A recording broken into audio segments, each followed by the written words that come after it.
Well, hello there, ladies and gentlemen. So today I'm going to be looking at a very controversial issue. It's capitalism versus communism.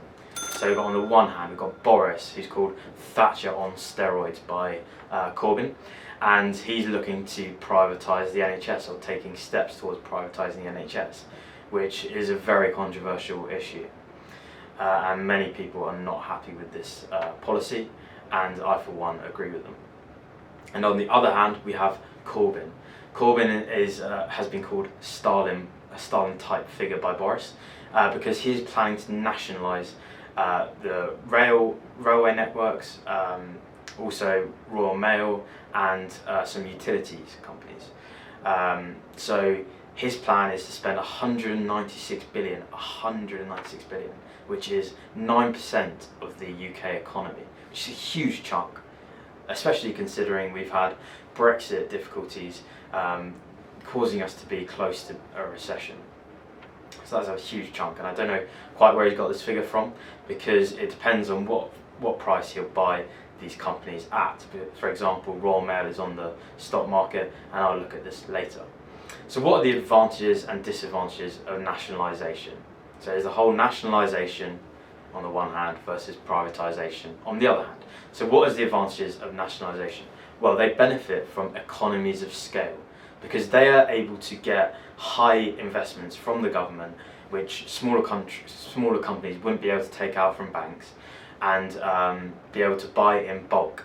And from buying in bulk, this means that they benefit from economies of scale, because they're able to reduce their costs per unit. And this means that the individual, for example, those getting a train to work, like myself, they will see lower cost tickets because they are able to buy in bulk. Also, one thing to note is that in private firms, the CEOs typically will take away the profits, and the profits are paid out to the workers, whereas in a nationalised firm, those profits go straight to the government, and they can choose to reinvest them back into that nationalised sector. What are the disadvantages of nationalisation?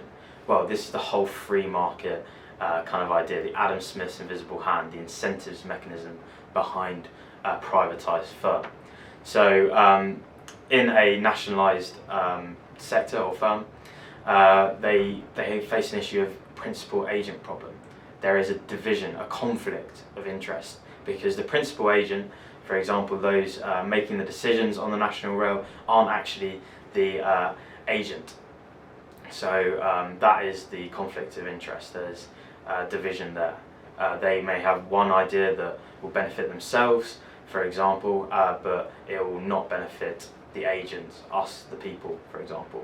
So that is the whole Parliament idea, the fact that MPs are the principal and we, the voters, are the agent. There's a division of conflict of interest, because say, for example, Boris might be taking an underhand from his mates, and a certain decision will benefit him because they'll slip him some more money, for example. Controversial, I know. But it's that argument.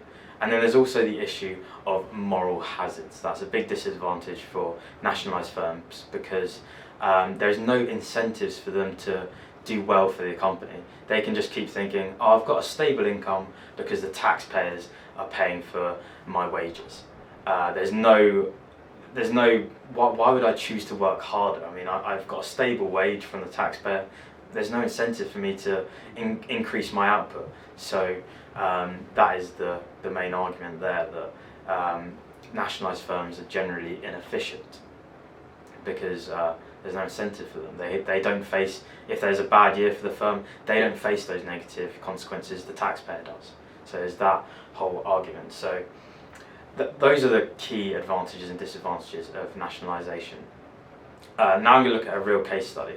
So if we're looking to what effect will this have on your investments? Say, for example, Labour comes in power in the December elections. What effect will that have on you in your investments? So if you have stocks in the utilities or railway sector, how will it affect you?